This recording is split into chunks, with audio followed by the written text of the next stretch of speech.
ஒரு ஊரில் ஒரு ஆள் இருந்தான். அவனுக்கு ஒரே ஒரு மகள். அவளை நல்ல இடத்துல கட்டி கொடுக்கணும்னு ஆசைப்பட்டான். அதுக்காக மாப்பிள்ளை தேடிக்கிட்டு இருந்தான். அவன் கொஞ்சம் வசதியான ஆள். அதனால் நிறைய பேர் வந்தாங்க. இருந்தாலும் ஒரு நல்ல குணமுள்ள மாப்பிள்ளையாக இருக்கணும் அவன் எதிர்பார்த்தான். அப்படி இருக்கணும்னு தொடர்ந்து முயற்சி பண்ணான். கடைசியாக ஒரு 3 பேர் கிடைச்சாங்க. அந்த 3 பேரில் யாரை தேர்ந்தெடுக்கிறது, இதுதான் அவனுக்கு வந்த குழப்பம். இந்த நிலைமையில் ஒரு பெரியவரை தேடி போனான். அவர்கிட்ட தன்னுடைய பிரச்சனையை சொன்னான். அவர் கொஞ்சம் யோசனை பண்ணார். அதுக்கப்புறம் 3 பேரையும் கூப்பிட்டார். இதை பாருங்கப்பா, உங்கள் 3 பேருக்கும் 3 மாத கால அவகாசம் தர்றேன். நீங்கள் இப்போ போகலாம்.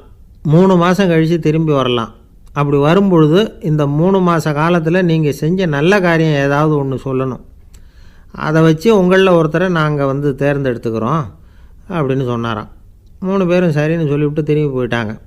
3 மாதம் ஆச்சு. அதுக்கப்புறம் ஒரு நாள் திரும்பி வந்தாங்க. அவர் அவங்கள கூப்பிட்டு உட்கார வச்சார். அப்புறம் கேட்டார், இப்போ சொல்லுங்கள், இந்த 3 மாத காலத்தில் நீங்கள் செஞ்சுருக்கிற ஏதாவது ஒரு நல்ல காரியத்தை சொல்லுங்க அப்படின்னார். முதல்ல ஒருத்தன் எழுந்திரிச்சு நின்னான். ஐயா, எங்கள் அப்பா இறந்த பிறகு அவரோட கணக்கு வழக்குகளை எடுத்து பார்த்துக்கிட்டு இருந்தேன். அவர் ஒரு வியாபாரிகிட்ட 10,000 ரூபா கடன் வாங்கியிருக்கிறதாக எழுதியிருந்தார். அந்த வியாபாரியும் இப்போ உயிரோடு இல்லை. இருந்தாலும் அந்த வியாபாரியோட மகனை தேடி கண்டுபிடிச்சேன்.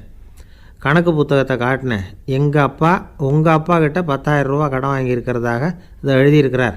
அதனால் அதை திருப்பி கொடுக்கறதுக்காக வந்திருக்கிறேன். இந்தாங்க அந்த பணம் அப்படின்னு சொல்லி கொடுத்துட்டு வந்துட்டேன் அப்படின்னு நானாம். இதை பெரியவர் கவனமாக கேட்டுக்கிட்டார். அதுக்கப்புறம் 2வது இளைஞன் எழுந்திரிச்சான். ஐயா, நான் போன மாதம் ஒரு நாள் ராத்திரி வேளையில் ஒரு காட்டுப்பாதை வழியாக எங்கள் ஊருக்கு போய்கிட்டு இருந்தேன். அந்த சமயத்தில் அந்த வழியாக வந்துக்கிட்டு இருந்த ஒரு வழிப்போக்கர்கிட்ட 4-5 திருடர்கள் வம்பு வளர்த்து அவர்கிட்ட இருந்த பொருளை எல்லாம் கொள்ளையடிச்சிக்கிட்டு இருந்தாங்க. நான் உடனே ஒரு குச்சியை எடுத்துகிட்டு ஓடினேன். அந்த திருடர்களை அடித்து விரட்டினேன்.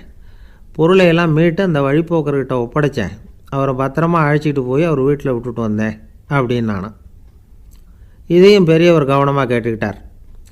அடுத்தபடியாக 3வது இளைஞன் எழுந்திரிச்சான். ஐயா, போன மாதம் ஒரு நாள் நான் ஒரு மலைப்பாதை வழியாக போய்கிட்டு இருந்தேன். மலைப்பாதை விளிம்பில் ஒரு மதகு கட்டை, அது மேலே ஒரு ஆள் படுத்து தூங்கிட்டு இருந்தான். அந்த பக்கம் தவறி உருண்டு விழுந்திருந்தான்னா அதில் பாதாளம். அது மலையடி வாரத்தில் போய் தான் விழணும். அவ்வளவு பள்ளம். அது தெரியாமல் அவன் பாட்டுக்கு தூங்கிட்டு இருந்தான். நான் உடனே அவன்கிட்ட ஓடி போய் குனிஞ்சு அவன் முகத்தை பார்த்தேன். அப்போ தான் புரிஞ்சுது, அவன் ஏற்கனவே எனக்கு தெரியும். அவனை எனக்கு நிறைய கெடுதல் பண்ணியிருக்கிறான், இடைஞ்சல் கொடுத்தவன். இருந்தாலும் ஐயோ பாவம்னு நினச்சி அவனை எழுப்பி பாதுகாப்பாக வேற ஒரு இடத்துல படுக்க வச்சுட்டு வந்தேன் அப்படின்னு நானா. பெரியவர் இதையும் கேட்டுக்கிட்டார். அதுக்கப்புறம் அவங்க 3 பேரையும் பார்த்து, நீங்கள் போகலாம், நாங்கள் யோசித்து முடிவு பண்ணி உங்களுக்கு சொல்லி அனுப்புகிறோம் அப்படின்னாராம். அந்த இளைஞர்கள் புறப்பட்டு போயிட்டாங்க. அதுக்கப்புறம் அந்த பெண்ணோட அப்பாவை பார்த்து சொன்னார், இந்த 3 பேருமே நல்ல பிள்ளைங்க தான், அதில் ஒன்றும் சந்தேகம் இல்லை. இருந்தாலும் இந்த 3 பேர் செஞ்ச செயல்களையும் ஒப்பிட்டு பார்க்க வேண்டியிருக்கு. முதல் இளைஞன் நேர்மைக்கு எடுத்துக்காட்டாக விளங்குறான். இந்த காலத்தில் இது மாதிரி இளைஞர்களை பார்க்குறது ரொம்ப கஷ்டம்தான். இருந்தாலும் அவன் கடமையை தான் செஞ்சான். 2வது இளைஞன் நல்ல வீரன், தைரியசாலி. ஒரு வீரன் எதை செய்யணுமோ அதைத்தான் இவன் செஞ்சான். இவன் ஒரு லட்சிய மனிதன். 3வது இளைஞன் தன்னுடைய பகைவனுக்கே உதவி செஞ்சுருக்கான். அவன் உயிரை காப்பாற்றியிருக்கிறான். பகைவனுக்கு அருள்வதுங்கிறது ஒரு சாதாரண மனுஷனால் செய்யக்கூடிய காரியம் இல்லை. பகையை மறக்கிறதும் பகைவனுக்கு அருள்வதும் தெய்வீக பண்புகள். அதனால் இவனையே உன்னுடைய மகளுக்கு ஏற்ற மாப்பிள்ளையாக தேர்ந்தெடுக்கலாம் அப்படின்னு சொன்னாங்களாம். ஒரு நல்ல நாளில் அவங்களுக்கு திருமணம் நல்ல விதமாக நடந்து முடிஞ்சுதான். இது சுவாமி சின்மயானந்தர் சொல்லியிருக்கிற ஒரு கதை. இதிலேருந்து நாம் புரிந்து கொள்ள வேண்டிய ஒரு கருத்து, நமக்கு கெடுதல் பண்ணவங்களுக்கும் நாம் நல்லது செய்யணும். ஆனால் நடைமுறையில் அப்படி நம்மளால் செய்ய முடியறதில்ல. அதுதான் சிக்கல். நம்மால் ஒருத்தங்கிட்ட கேட்டேன், ஏண்டா உன்னுடைய பகைவன் ஒருத்தன் அது மாதிரி ஒரு மலைப்பாதை மதகு கட்டையில் படுத்திருந்தா உடனே நீ என்ன நினைப்ப அப்படின்னு கேட்டோம். இது ஒரு அருமையான சந்தர்ப்பம்னு நினைப்பேன் அப்படின்னா. எதுக்குன்னு கேட்டோம். அவனை அந்த பக்கமாக உருட்டி கீழே தள்ளுறதுக்கு அப்படின்னா. ஒரு காடு, அங்கே புத்தர் அவர் பாட்டுக்கு நடந்து போய்கிட்டே இருக்கிறார். அவருக்கு பின்னாடி ஒரு குரங்கு, அதுவும் தொடர்ந்து வந்துக்கிட்டே இருக்குது. புத்தர் திரும்பி பார்த்தார். குரங்கு அப்படியே குதித்து உயர எழும்பி ஒரு கிளையில் போய் உக்காந்துது. ஏன் இப்படி பண்ணுறேன்னு கேட்டார் புத்தர். என்னை சாதாரணமாக நினைக்க வேணாம், நான் மகாமந்தி, என்னால் எல்லாம் முடியும், முடியாதுங்கிற வார்த்தையே என்னுடைய அகராதியில் கிடையாது, என்ன வேணும்னாலும் செய்வேன் அப்படின்னுது. அப்படின்னா ஒரு பந்தயம் வச்சுக்கலாமான்னார் இவர். ஓ வச்சுக்கலாமேன்னுது. வேற ஒன்றும் இல்லை, இப்போ நீ மேலே எழும்பி அந்த கிளையில் உட்காந்தது மாதிரி அங்கேருந்து தாவி என் உள்ளங்கையில் வந்து உட்காரணும், அவ்வளவுதான் அப்படின்னார். அப்படி உட்காந்துட்டா என்ன பரிசு அப்படின்னு கேட்டது அது. சொர்க்கத்தில் இருக்கிற மாமன்னன் மரகத சக்கரவர்த்தியை என்னோட வந்து இருக்கும்படியாக கூப்பிட்டுக்கிறேன். அந்த சமயத்தில் அவருடைய அரியணை வந்து அங்கே காலியாகிடும், நீ அதில் போய் உட்காந்துக்கலாம். பந்தயத்தில் தோத்துட்டா ஒரு கல்ப காலம் இந்த பூமியில் வாழ வேண்டியிருக்கும். அதுக்கு பிறகு தான் என்கிட்ட வர முடியும். என்ன சொல்கிற அப்படின்னார். குரங்குக்கு தாவறது ஒரு பெரிய காரியமா? இது எனக்கு ரொம்ப சாதாரண விஷயம், என்ன இப்போவே தாவட்டுமா அப்படின்னுது. சரின்னு சொல்லி உள்ளங்கையை நீட்டினார். அவருடைய கை தாமரை இலை அளவுக்கு அப்படியே விரிஞ்சுது. குரங்கு சௌகரியமாக வந்து உட்கார்றதுக்காக. குரங்கு தாவறதுக்கு தயாராச்சு. அதுக்கு முன்னாடி ஒரு சின்ன யோசனை அதுக்கு. இந்த கிளையிலேருந்து அந்த கைக்கு தாவறது எனக்கு ரொம்ப அற்பமான ஒரு வேலை, இது ரொம்ப சாதாரணம், என்னுடைய கௌரவத்துக்கு இது சரியாக இருக்காது. அதனால் நான் என்ன பண்ண போகிறேன்னா, இங்கேருந்து கிளையிலேருந்து அப்படியே உயர எழும்ப போகிறேன். எழும்பி மேல் உலகம் போய் அங்கே ஒரு சுற்றிவிட்டு அதுக்கப்புறம் அங்கேருந்து நேராக வந்து இந்த கையில் உட்கார போகிறேன் அப்படின்னு நினச்சிது. என்ன யோசிக்கிற அப்படின்னார் புத்தர். ஒன்றும் இல்லை, இந்த பாயிரம் பார் அப்படின்னு சொல்லி தாவி உயர போயிட்டுது. கொஞ்ச நேரத்தில் வான உலகத்துக்கே போய் சேர்ந்துட்டுது. அங்கே போய் பார்த்தா அங்கே ஒரு 5 பளிங்கு தூண்கள் இளம் சிவப்பு நிறத்தில் நின்றுக்கிட்டு இருக்குது. குரங்கு நினச்சிக்கிட்டது, புத்தர்கிட்ட போய் இந்த பளிங்கு தூண்களை பார்த்தோம்னு சொன்னால் அப்படியே திகைச்சி போயிடுவார், இந்த தூணில் ஏதாவது அடையாளம் செஞ்சுட்டு போகணும் அப்படின்னு அந்த இடத்துல மிதந்துக்கிட்டே நினச்சிது. உடனே ஒரு தூணில் எழுந்துச்சு. என்ன எழுதிச்சுன்னா, ஒரு மகா ஞானி இங்கே வந்துட்டு போகிறார் அப்படின்னு எழுதிச்சு. எழுதிவிட்டு அப்படியே கீழே தாவி வந்து புத்தரோட உள்ளங்கையில் உட்காந்துது. எப்படி பார்த்தீங்களா என்னுடைய வேலை? வான உலகத்துக்கே போய் அங்கே இருக்கிற 5 பளிங்கு தூண்களை பார்த்துட்டு அதில் நான் வந்த விவரத்தை எழுதி வச்சுட்டு அதுக்கப்புறம் இங்கே வந்திருக்கிறேன் அப்படின்னுது ரொம்ப பெருமையாக. அப்படியா அப்படின்னார் புத்தர். ஆமாம், சந்தேகமாக இருந்தால் வாங்க அழைச்சிட்டு போய் காட்டுறேன் அப்படின்னுது அந்த குரங்கு. அதுக்கு தேவையில்லை, அப்படியே கொஞ்சம் கீழே குனிஞ்சு பார் தெரியும் அப்படின்னார் புத்தர். அங்கே பார்த்தா புத்தரோட உள்ளங்கை தெரிஞ்சுது. நல்லா உத்து பார்த்துது. அவரோட ஒரு விரலில் அது எழுதிய வாசகம் தெரிஞ்சுது. குரங்கு யோசனை பண்ணிச்சு, அப்படின்னா வானத்தில் நான் பார்த்தது புத்தரோட விரல்களா அப்படின்னு யோசிச்சுது. இதை புரிஞ்சுக்கிட்ட உடனே அந்த குரங்கோட கர்வம் அழிஞ்சு போச்சான். நம்ம மனசு தான் இந்த குரங்கு. மனம்ங்கிறதும் ஆணவங்கிறதும் ஒரு நாணயத்தின் 2 பக்கங்கள். மனம் உள்ளவரை ஆணவமும் இருக்கும். மனம் அழிஞ்சாதான் ஆணவம் அழியும். மனம் அழிய வேண்டும் அப்படின்னு பெரியவங்க சொல்கிறது இந்த அர்த்தத்தில் தான். நம்ம ஆளுங்க சவால் விடுறதெல்லாம் வேறு மாதிரி. ஒருத்தன் ஒரு வாய்க்காலை தாண்டுறேன்னு பந்தயம் கட்டி தாண்ட முடியாமல் வாய்க்காலில் விழுந்து காலை உடச்சிக்கிட்டு கட்டு போட்டுக்கிட்டு வந்தான். ஏன்டா அப்படின்னு கேட்டாங்க. நான் பந்தயம் கட்டின நேரம் சரியில்லை அப்படின்னா. எப்படிறான்னு கேட்டிருக்காங்க. வாய்க்காலில் தண்ணி இருக்கிற நேரமாக பார்த்து பந்தயம் கட்டியிருக்கணும் அப்படின்னானா. ஒரு அம்மா, அவங்களுக்கு 35 வயசு இருக்கும். குடும்பத்தில் எந்த கஷ்டமும் இல்லை. இருந்தாலும் காரணம் இல்லாமல் பிள்ளைங்க பேரில் கோவப்படுறது, எரிஞ்சு விழுறது அவங்க வழக்கம். பிள்ளைங்க அழும். உடனே அவங்க மனசும் சங்கடப்படும். இன்னொரு அம்மா, நல்ல வேலையில் இருக்கிறவங்க, வாரத்துக்கு ஒரு தடவையாவது தலைவலி வந்துடும். இவங்களுக்கெல்லாம் உடம்புல எந்த கோளாறும் இல்லை, மனசு மட்டும் சரியாக இருக்காது. தூக்க மாத்திரை கையில் வச்சுருப்பாங்க. 30-35 வயசுடைய பெண்களுக்கு சர்வசாதாரணமாக காணப்படுகிற மனக்கோளாறு இது. இதுக்கு பேர் வந்து மனவாட்டம், டிப்ரெஷன், மனமடிவு அப்படின்னு சொல்லலாம். இந்த நோய்க்கு அறிகுறி என்ன தெரியுமா? மனசில் வருத்தமான உணர்வு இருக்கும். அடிக்கடி அழலாம் போல தோணும். முன்னால் எல்லாம் எந்தெந்த செயலில் ஆர்வம் இருந்ததோ அதெல்லாம் குறைஞ்சிரும், அல்லது சுத்தமாகவே ஆர்வம் இல்லாமல் போயிடும். சில பெண்கள் வந்து இளம் வயசில் பக்கத்தில் இருக்கிறவங்க கிட்ட கலகலப்பாக பேசுவாங்க, வீட்டை அலங்கரிக்கிறதுல ஆர்வம் இருக்கும். இப்போ அதிலெல்லாம் ஆர்வம் இல்லாமல் போயிடும். எந்த வேலை செஞ்சாலும் சீக்கிரம் களைப்பு அடைஞ்சுடுறது மாதிரி ஆகிடும். நமக்கு யாருமே உதவியாக இல்லை, நம்ம எல்லோரும் கை விட்டுட்டாங்க போல் இருக்குதே அப்படிங்கிற உணர்வுலாம் உண்டாகும். தன்னைத்தானே குறை சொல்லிக்குவாங்க. நாம் தப்பு பண்ணிவிட்டோம் போல் இருக்குதே அப்படின்னு தோணும். குற்றம் பண்ணிட்டதா நினச்சி கஷ்டப்படுவாங்க. பசி இருக்காது, தூக்கத்தில் தொந்தரவு இருக்கும். அடிக்கடி செத்து போடலாங்கிற உணர்வு வரும். தற்கொலை பண்ணிக்கலாங்கிற எண்ணம் உண்டாகும். சில பேர் தற்கொலை முயற்சியில் கூட ஈடுபடுவாங்க. சில பேருக்கு பலவிதமான உடல் வலிகள் இருக்கும், பலவீனம் இருக்கும், சீக்கிரமாக களைப்படைஞ்சு போடுவாங்க. இதெல்லாம் மனவாட்ட நோய்க்கான தன்மைகள். இந்த மனவாட்டம் அதாவது டிப்ரெஷனை வந்து 2 வகையாக பிரிக்கலாமா. ஒன்று தானாக உண்டாக்கிக்கிறது, இன்னொன்று எதிர் விளைவை உண்டு பண்ணுகிற அல்லது நரம்பு சம்பந்தப்பட்ட டிப்ரெஷன். தானாக உண்டாக்கிக்கிற மனவாட்ட நோய் இருக்குது பாருங்கள், அதுக்கு ஏதாவது சூழ்நிலை காரணமாக இருக்கலாம் அல்லது இல்லாமலும் போகலாம். மூளையில் வந்து டொப்பாமைன் அல்லது செரட்டோனின் இதோட அளவு வந்து குறையும் பொழுது இந்த டிப்ரெஷன் உண்டாகுது. இதுக்கு ஓரளவு பிறவி காரணங்கள் கூட இருக்கலாம். குடும்பத்தில் வேறு சிலருக்கும் வரலாம். பாதிக்கப்பட்ட பெண்ணை வந்து பார்க்குறதுக்கு பலவீனமாக தெரியும், கடுமையான குற்ற உணர்வு இருக்கும், தனியாக இருக்கிறதுக்கு ஆசைப்படுவாங்க, நடு ராத்திரியில் எழுந்திரிச்சு உட்காந்து கஷ்டப்பட்டுக்கிட்டு இருப்பாங்க, கொடூரமான முறையில் தற்கொலை பண்ணிக்க முயற்சி பண்ணுவாங்க, தீ வச்சுக்கிறது, அமிலத்தை குடிக்கிறது, தூக்கில் தொங்குறது. இப்படி தானாக வரவழைச்சிக்கிற மனவாட்ட நோய் வந்து மறையக்கூடிய நோய். ஒரு தடவை வந்தால் 3லேருந்து 6 மாதம் வரைக்கும் நீடிக்கும்.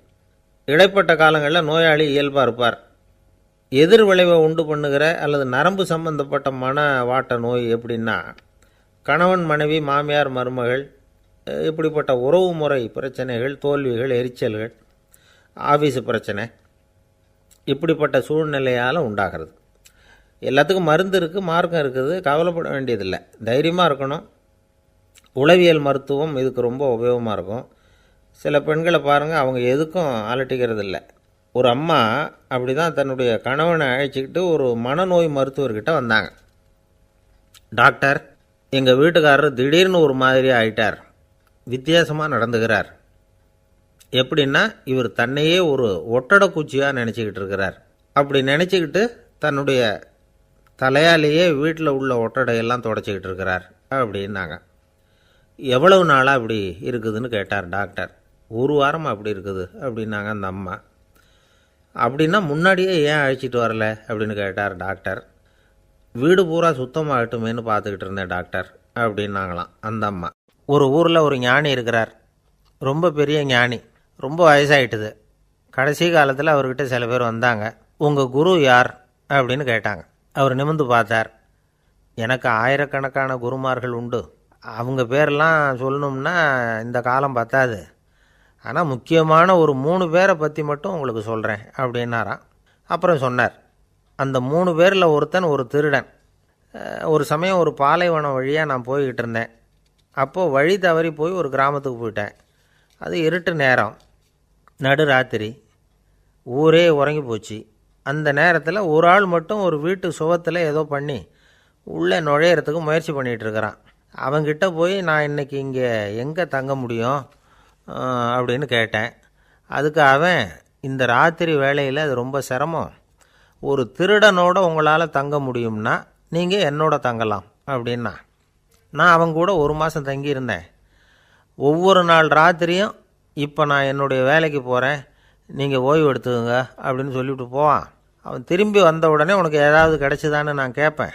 அதுக்கு அவன், இன்றைக்கி ராத்திரி ஒன்றும் இல்லை, நாளைக்கு மறுபடியும் முயற்சி பண்ணுவேன் அப்படின்பா. எப்பவும் அவன் நம்பிக்கை இழந்ததே கிடையாது, எப்பவும் சந்தோஷமாகவே இருப்பான். நானும் ரொம்ப காலமாக தியானம் பண்ணிக்கிட்டே இருந்தேன், ஒன்றுமே நடக்கலை. ஆனால் நான் என்ன பண்ணேன் தெரியுமா, மனசு வருத்தப்படும், நம்பிக்கை இழந்துருவேன். அப்போல்லாம் அந்த திருடனுடைய விடாமுயற்சி தான் ஞாபகத்துக்கு வரும். அதனால் அந்த திருடன் எனக்கு ஒரு குரு. என்னுடைய 2வது குரு யாருன்னா, அது ஒரு நாய். இது எப்படின்னா, ஒரு சமயம் எனக்கு ரொம்ப தாகமாக இருந்தது. ஒரு நதியை நோக்கி போய்கிட்டு இருந்தேன். அப்போ ஒரு நாயும் வந்தது, அதுக்கும் தாகம். ஓடி வந்து ஆற்றை பார்த்துது. அதோட நிழல் வந்து ஆற்றுல தெரிஞ்சுது. அதை பார்த்ததும் பயந்துட்டுது. அதாவது அது தன்னுடைய சொந்த உருவத்தையே கண்டு பயந்தது. அதை பார்த்து குறைக்குது, திரும்பி ஓடிச்சு. ஆனால் அதுக்கு தாகம் அதிகமாக இருந்ததுனால அது மறுபடியும் திரும்பி வந்தது. பார்த்தா மறுபடியும் தண்ணியில் நாயோட உருவம் தெரியுது. இப்படி சில தடவை பண்ணிச்சு. இருந்தாலும் கடைசியில் தண்ணியில் குதிச்சுட்டுது துணிஞ்சி. இப்படி குதித்த உடனே அதோட உருவமும் மறைஞ்சுட்டுது. இதை பார்த்தேன். நான் என்ன புரிஞ்சுக்கிட்டேன்னா, எவ்வளவு தான் பயம் இருந்தால் கூட ஒருத்தன் தைரியமாக காரியத்தில் இறங்கணும் அப்படிங்கிறத புரிஞ்சுக்கிட்டேன். இந்த போதனை அந்த நாய்கிட்ட இருந்து எனக்கு கிடைச்சிது. இது ஒன்று. அடுத்தது என்னுடைய 3வது குரு யாருன்னா, அது ஒரு சின்ன குழந்தை. நான் ஒரு சமயம் ஒரு நகரத்துக்கு போனேன். அங்கே ஒரு குழந்தை எரிகிற மெழுகுவத்தி ஒன்று எடுத்துக்கிட்டு வந்தது. நான் அந்த குழந்தைய பார்த்து வேடிக்கையாக கேட்டேன், ஏன் பாப்பா இந்த மெழுகுவத்தியை நீயாவே கொளுத்துனியா அப்படின்னு கேட்டேன். ஆமான்னுது அந்த குழந்தை. சரி, இந்த மெழுகுவத்தி முன்னாடி எரியாமல் இருந்தது, இப்போ எரியுது. இந்த மெழுகுவத்திக்கு வெளிச்சம் எங்கேருந்து வந்தது, அதை எனக்கு காட்ட முடியுமா அப்படின்னு கேட்டேன் அந்த குழந்தைகிட்ட. இதுக்கு அந்த குழந்தை சிரிச்சுக்கிட்டு அந்த மெழுகுவத்தியை ஊதி அணைச்சுட்டுது. அதுக்கப்புறம் என்னை பார்த்து கேட்டுது, இப்போ இந்த மெழுகுவத்தியின் வெளிச்சம் போனதை பார்த்தீங்க இல்லையா, அது எங்கே போச்சுன்னு எனக்கு சொல்லுங்க அப்படின்னுது. அந்த குழந்தை இப்படி கேட்டதும் என்கிட்ட இருந்த ஆணவம் அழிஞ்சுட்டுது. நான் படித்ததெல்லாம் அந்த வினாடியில் சுக்கு நூறாக போயிட்டுது. என்னுடைய முட்டாள்தனத்தை நான் உணர்ந்தேன் அப்படின்னு இவ்வளவும் அந்த ஞானி விவரமாக சொன்னாராம். அதனால் நாம் இன்னார்கிட்டே இருந்து தான் இதை கற்றுக்கணுங்கிறது இல்லை, யாருக்கிட்டே இருந்தும் எதையும் கற்றுக்கலாம். நம்மால் ஒருத்தன் ஒரு நாய் வளர்த்துக்கிட்டு இருந்தான். அந்த நாய்க்கு வால் கிடையாது. யாரோ ஏற்கனவே வெட்டி எடுத்துட்டாங்க. இந்த நாய் தான் சார் எனக்கு குரு, அதுக்கிட்டே இருந்து கூட நான் பாடம் கற்றுக்கிட்டு இருக்கிறேன் அப்படின்னா. அப்படி என்ன கற்றுக்கிட்டேன் அந்த வால் இல்லாத நாய்கிட்டே இருந்து அப்படின்னு கேட்டோம். நாம் யாருக்கிட்டேயும் வாலாட்டக்கூடாது அப்படிங்கிற பாடத்தை அதுக்கிட்டே இருந்து தான் நான் கற்றுக்கிட்டேன் அப்படின்னா. ஒரே ஒரு ஊரில் ஒரு பாதிரியார் இருந்தார். ரொம்ப நாள் சந்தோஷமாக வாழ்ந்தார். ஒரு நாள் அவர் மடத்து சமையல் அறையில் பாத்திரங்களை கழுவி துலக்கி சுத்தப்படுத்திக்கிட்டு இருந்தார். அந்த சமயத்தில் ஒரு தேவதூதன் அவர் முன்னாடி வந்து நின்னான். இவர் நிமிர்ந்து பார்த்தார். ஆண்டவர் என்னை உங்ககிட்ட அனுப்பியிருக்கிறார், பரலோகத்தில் வாசம் செய்யறதுக்கு உங்களுக்கு நேரம் வந்துட்டுது அப்படின்னு நான் அந்த ஆள். ஆண்டவருக்கு என்னோட ஞாபகம் வந்ததுக்கு நன்றி.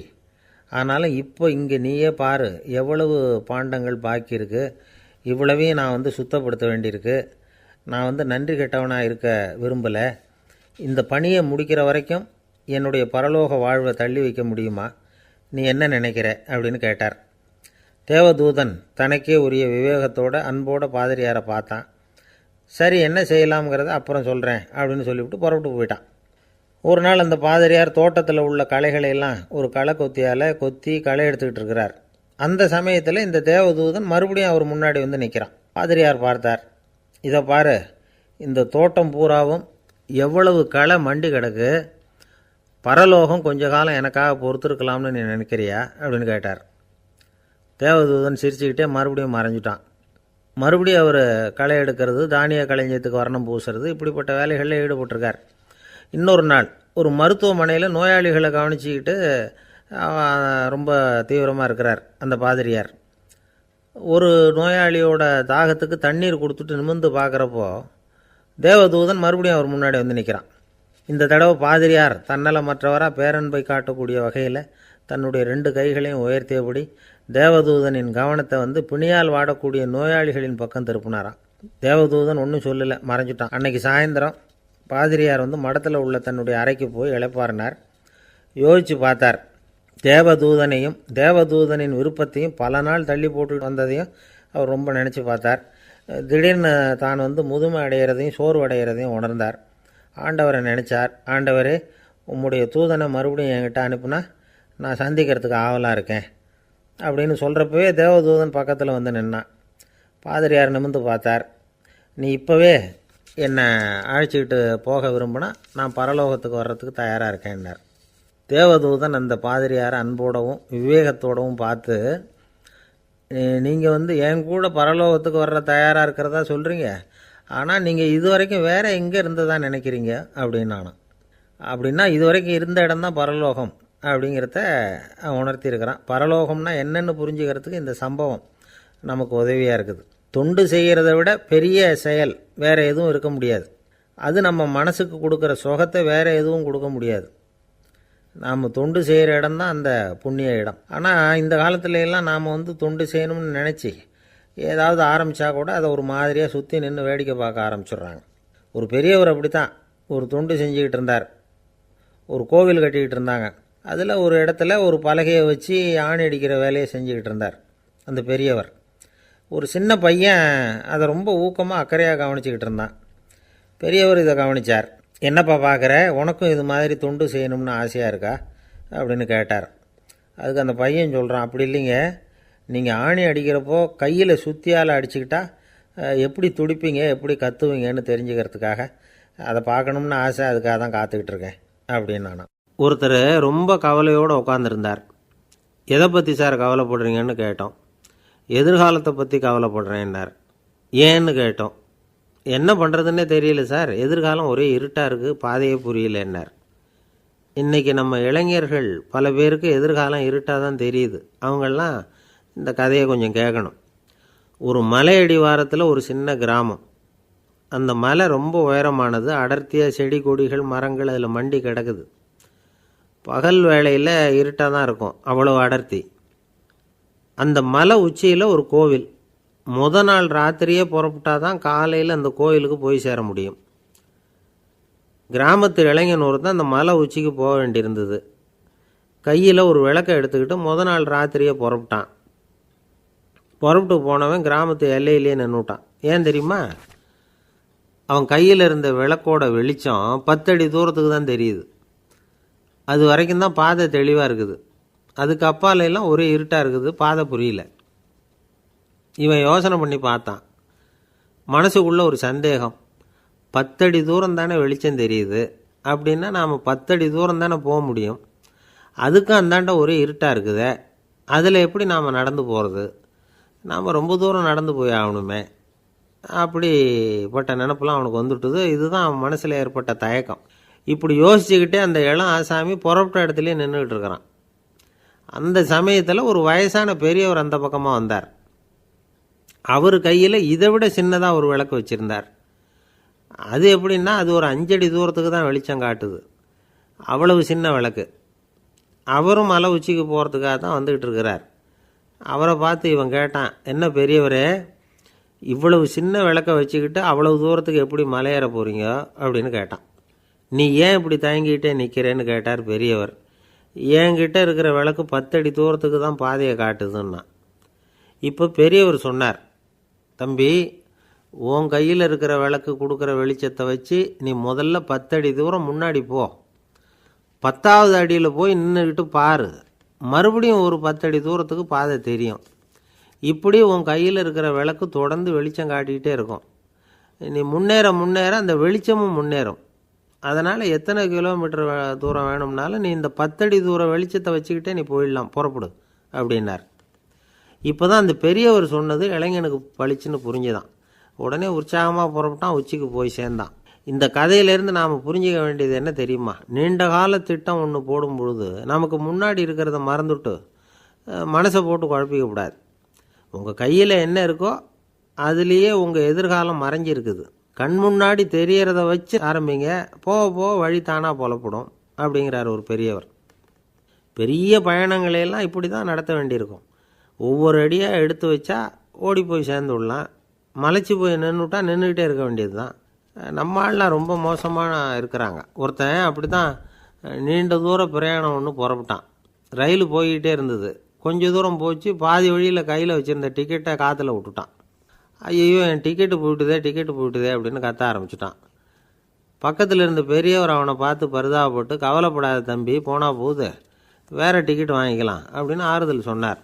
அதுக்கு அவன் சொல்கிறான், சார், நான் அதுக்காக அழலை, அந்த டிக்கெட்டு கிடைச்சா தானே நான் எந்த ஊருக்கு போகணுங்கிறது எனக்கு தெரியும் அப்படிங்கிறான். என்னுடைய நண்பர் ஒருத்தர், அவருக்கு ஜாதகத்தில் நம்பிக்கை உண்டு. அவரே ஜோசியமெல்லாம் பார்ப்பார். என்ன சார், இந்த காலத்தில் இதையெல்லாம் நம்பிக்கிட்டு இருக்கீங்களேன்னு கேட்டா, உங்களுக்கு ஒன்றும் தெரியாது சார், இந்த உலகத்தில் ஒவ்வொருத்தரும் அவங்கவுங்க செய்கிற நல்லது கெட்டதுக்கு தகுந்த பலனை அனுபவிச்சே தேரணும்பார். அது மட்டும் இல்லை, ஒருத்தன் செத்துட்டா கூட அவன் செஞ்ச பாவ புண்ணியங்கள் கூடவே போயிட்டுருக்கோம்பார். அது எப்படி கூட போவோம் அப்படின்னு குதர்க்கமாக கேட்டால் அதுக்கு அவர் ஒரு கதை சொன்னார். அது ரொம்ப சுவாரஸ்யமாக இருந்தது. ஒரு ஊரில் ஒருத்தர் இருந்தாராம். அவர் ஜோசியம் பார்க்குறதுல ரொம்ப கெட்டிக்காரரு. ஒருத்தருடைய தலைமுடியை மட்டும் அவர்கிட்ட காட்டினா போதும், அதை மட்டும் பார்த்துட்டு அவருடைய ஜாதகத்தையே சொல்லிவிடுவாராம். அப்பேற்பட்ட திறமை. அந்த ஆள் ஒரு சமயம் கன்னியாகுமரி கடற்கரைக்கு போயிருந்துருக்கிறார். அங்கே கரை ஓரமாக ஒரு மண்டை ஓடு கிடந்திருக்கு. அதை எடுத்து பார்த்துருக்கிறார். அந்த மண்டை ஓட்டை வச்சுக்கிட்டே அதோட ஜாதகத்தை அலசியிருக்கிறார். இந்த மண்டை ஓட்டுக்கு உரிய ஆசாமி வாழ்க்கையில் ரொம்ப கஷ்டப்பட்டுருக்கிறான், நிறைய கஷ்டத்தை அனுபவிச்சிருக்கிறான். அது தாங்க முடியாமல் தான் கடலில் விழுந்து தற்கொலை பண்ணிகிட்டு இருக்கான் அப்படிங்கிறத அவர் கணிச்சுட்டார். இருந்தாலும் இந்த மண்டை ஓடு இன்னமும் அனுபவிக்க வேண்டியது பாக்கி இருக்குது அப்படிங்கிறதையும் அவர் உணர்றார். அது சரி, ஒருத்த உயிரோடு இருக்கிற வரைக்கும் தானே நல்லது கெட்டதை அனுபவிக்க முடியும். செத்ததுக்கு அப்புறமும் பாக்கி இருக்குன்னா அதை எப்படி அனுபவிக்கிறது? இந்த மண்டை ஓட்டுக்கு இன்னும் கொஞ்சம் பாக்கி இருக்குது அப்படிங்கிறது அவருக்கு புரிஞ்சதே தவிர அதோட அர்த்தம் என்னங்கிறது அவருக்கு சரியாக விளங்கலை. சரி, இதை இன்னும் கொஞ்சம் விவரமாக ஆராய்ச்சி பண்ணி பார்ப்போம் அப்படின்னு நினச்சிக்கிட்டு அதை தன்னுடைய வீட்டுக்கு எடுத்துகிட்டு போயிட்டார். அந்த மண்டை ஓட்டை ஒரு பொட்டியில் வச்சு பூட்டினார். தன்னுடைய தனி அறையில் அதை பத்திரமா வச்சுக்கிட்டார். தினமும் ராத்திரி ஆனதும் தன்னுடைய மனைவியை பார்த்து, நீ போய் பூஜை அறையில் தனியாக படுத்துக்கோ அப்படின்னு சொல்லிவிட்டு இவர் தினம் ராத்திரி 12 மணிக்கு பொட்டியை திறந்து அதை பார்ப்பார். மண்டை ஓடு அப்படியே இருந்ததே தவிர இன்னும் கொஞ்சம் பாக்கி இருக்குங்கிறதுக்கு அர்த்தம் அவருக்கு விளங்கலை. அந்த மண்டை ஓட்டுக்கு இன்னும் என்ன பாக்கி இருக்க போகுது? இப்படியே ஒரு 10 நாள் போச்சு. அந்த வீட்டம்மாவுக்கு சந்தேகம் வந்துட்டுது. நம்ம வீட்டுக்காரர் நம்மளை தனியாக ஏன் தூங்க சொல்கிறார் அப்படிங்கிற சந்தேகம். உடனே பக்கத்து வீட்டு அம்மாக்கிட்ட விஷயத்தை சொல்லியிருக்கிறாங்க.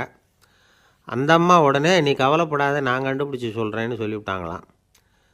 அன்றைக்கி ராத்திரியே ஜன்னல் வழியாக எட்டி பார்த்துருக்குறாங்க. இந்த ஆள் மண்டை ஓட்டை கையில் வச்சுக்கிட்டு அதை திருப்பி திருப்பி அப்படியும் அப்படியும் பார்த்துக்கிட்டு இருந்தது தெரிஞ்சுட்டுது. மறுநாள் காலையில் அவரோட மனைவியை பார்த்தாங்க. ஏம்மா, உன் வீட்டுக்காரருக்கு நீ முதல் மனைவியா 2வது மனைவியா அப்படின்னு கேட்டாங்க. எனக்கு தெரிஞ்ச வரைக்கும் நான் ஒருத்தி தான் அவருடைய மனைவின்னாங்க. அப்படி இல்லை, நீ அவருக்கு 2வது மனைவி. முதல் மனைவியின் மண்டை ஓடு தான் அவர் கையில் இருக்குப்போ, அதை தான் அவர் தினமும் ராத்திரியில் எடுத்து பார்த்துக்கிட்டு இருக்கிறாரு அப்படின்னு விட்டாங்க அந்த அடுத்த வீட்டம்மா. அப்படியா விஷயம்னு சொல்லிவிட்டு கணவன் வீட்டில் இல்லாத நேரமாக பார்த்து அந்த மண்டை ஓட்டை எடுத்து கொண்டாந்து ஒரு உரலில் போட்டு உலக்கையால் குத்தி நொறுக்க ஆரம்பிச்சுட்டுது அந்த அம்மா. வெளியே போயிருந்த அந்த ஆள் அப்போ தான் உள்ளே நுழைஞ்சார். மண்டை ஓடு உலக்கைக்கிட்ட குத்து வாங்கிட்டு இருக்கு. அது அனுபவிக்க வேண்டியது இன்னும் கொஞ்சம் பாக்கி இருக்குது அப்படிங்கிறதுக்கான அர்த்தம் எனக்கு இப்போ தான் புரிஞ்சுதுன்னாராம் அவர். இந்த கதையிலேருந்து நாம் இன்னொரு நீதியையும் புரிஞ்சுக்கணும். அதாவது நம்ம வீட்டை பற்றி நமக்கு தெரியாததெல்லாம் அடுத்த வீட்டுக்காரங்களுக்கு நல்லா தெரியும். ஒருத்தர் சிகரெட்டும் கையுமா வந்தார். சார், இந்த புகைப்பிடிக்கிற பழக்கத்தை நிறுத்தி போடணும்னு தான் பார்க்குறேன், முடியலேன்னார். புகைப்பிடிக்கிறத நிறுத்துறது ரொம்ப சுலபம் சார் அப்படின்னார் இன்னொருத்தர். எப்படி சொல்கிறீங்கன்னு கேட்டார் அவர். நான் கூட ஏற்கனவே 10 தடவை அந்த பழக்கத்தை நிறுத்தி இருக்கிறேன் சார் அப்படின்னார் இவர். இதிலேருந்து என்ன தெரியுது? புகைப்பழக்கத்தை திடீர்னு விட்டு விடுறதுங்கிறது ரொம்ப கஷ்டம்னு தெரியுது. இருந்தாலும் இது சம்பந்தமான ஆராய்ச்சி, அனுபவம், இது ரெண்டையும் அடிப்படையாக வச்சு சில வழிமுறைகளை சொல்கிறாங்க. அதாவது புகைப்பிடிக்கிறத நிறுத்துறதுக்கு 10 வழிகள் உண்டு அப்படின்னு சொல்கிறாங்க. அது என்னங்கிறத தெரிஞ்சுக்கிட்டால் உபயோகப்படுதான்னு பார்க்கலாமே. முதல் கருத்து என்னென்னா, கொஞ்ச நாளைக்கு புகைப்பிடிக்கிற நண்பர்களை விட்டு விலகி இருக்கணும். இதனால் புகைப்பிடிக்கிற ஆசை குறையும். அந்த பழக்கத்தை மறுபடியும் ஆரம்பிக்கப்படாதுங்கிற எண்ணம் உறுதிப்படும். 2வது கருத்து, புகைப்பிடிக்கிறதை எதிர்த்து தீவிரமாக பிரச்சாரம் செய்ய ஆரம்பிச்சிடணும். அது அடுத்தவங்களுக்கும் உபயோகப்படும், உங்களுக்கும் உபயோகப்படும். உங்கள் உள்ளுணர்வை அது தூண்டும், உங்களை உறுதி கொள்ள வைக்கும். 3வது கருத்து என்னென்னா, தினமும் 2 தடவை குளிக்கணும். எப்படி தெரியுமா? முதல்ல வெது வெதுப்பான தண்ணீர், அப்புறம் குளிர்ந்த தண்ணீர், இப்படி மாறி மாறி குளிக்கணுமா. 4வது கருத்து, உடற்பயிற்சிகள் செய்யணும். மூச்சு வாங்குகிற மாதிரியான பயிற்சிகள் ரொம்ப நல்லதான்.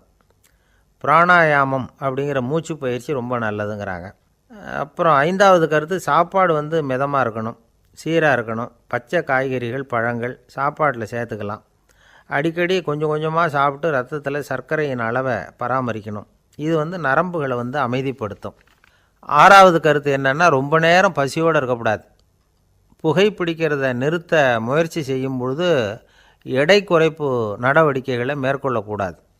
7வது கருத்து, காப்பி, தேநீர், மதுபானம், அப்புறம் போதைப் பொருள்கள் கலந்த உணவுகள் இதெல்லாம் வேணாம். புகைப்பிடிக்கிறத அதெல்லாம் ஊக்கப்படுத்தும். கடுகு, மிளகு, அப்புறம் காரமான பொருள்களை தவிர்க்கணும். உப்பு அளவை குறைக்கணும். தினமும் 10 குவளை தண்ணீராவது குடிக்கணும். வெறும் தண்ணி புகைப்பிடிக்கிற ஆவலை தணிக்குதான். 8வது கருத்து, கையில் சிகரெட்டு, புகையில ஏதாவது இருந்தால் உடனே தூக்கி எறிஞ்சிருங்க. அது கையில் இருக்கிற வரைக்கும் புகைப்பிடிக்கிற ஆசை வந்துக்கிட்டே இருக்கும். 9வது கருத்து என்னென்னா, இறை நம்பிக்கை உள்ளவங்க புகைப்பிடிக்கிற எண்ணம் வர்றப்போவெல்லாம் பிரார்த்தனை செய்ய ஆரம்பிச்சுடலாம். 10வது கருத்து, உங்களுக்கு ரொம்பவும் வேண்டியவங்க யாரோ அவங்கக்கிட்ட எல்லாம் நீங்கள் புகைப்பிடிக்கிறத நிறுத்திவிட்டதா சொல்லிவிடுங்க. இந்த 10 வழிகளையும் கடைபிடிக்க ஆரம்பிச்சுட்டா புகைப்பிடிக்கும் பழக்கத்தை நிறுத்தி விடலாம் அப்படின்னு சொல்கிறாங்க அனுபவப்பட்டவங்க. முயற்சி பண்ணி பார்க்கலாம். ஒரு முக்கியமான இடத்துல நின்றுக்கிட்டு இருந்தார் ஒருத்தர். அங்கே வந்த இன்னொருத்தர், ஏன் சார் இந்த இடத்துல சிகரெட் பிடிக்கலாமா அப்படின்னு அனுமதி கேட்டார். இந்த இடத்துல சிகரெட் பிடிக்கக்கூடாதுங்க அப்படின்னாரு இவர். நீங்கள் இப்படி சொல்கிறீங்க, ஆனால் இந்த இடத்துல கீழே நிறைய சிகரெட் துண்டுகள் கிடக்குதே, அவங்கெல்லாம் யார்? அவங்கெல்லாம்